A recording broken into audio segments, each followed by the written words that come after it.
Ja, da haben wir jetzt ein Original Alpenland Quintett haben wir da mit Silberberger Sepp und die ganzen Mannen Fritzhand.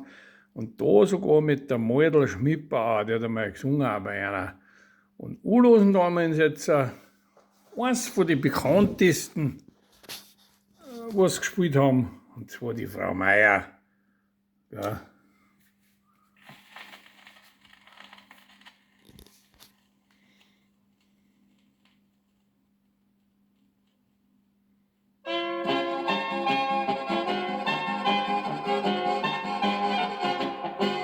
Der Nachbars Franzl denkt grad dran, er möcht so gern a Weiberl haben. Kurz darauf kommt ihm in Sinn, er geht zur Meierin. Wie er kommt zu ihrem Haus, steigt er gleich übers Portal rauf. Gierig schaut er beim Fenster rein und schreit, oh mein, oh mein.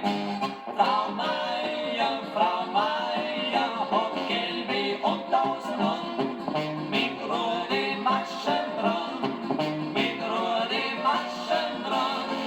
Frau Meier, hat gelbe und Dosenhund, mit rote Maschen dran, ja das ist schön.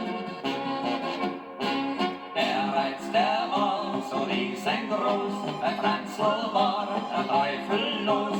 Bei dem Fenster muss er nein, egal wie es auch sei.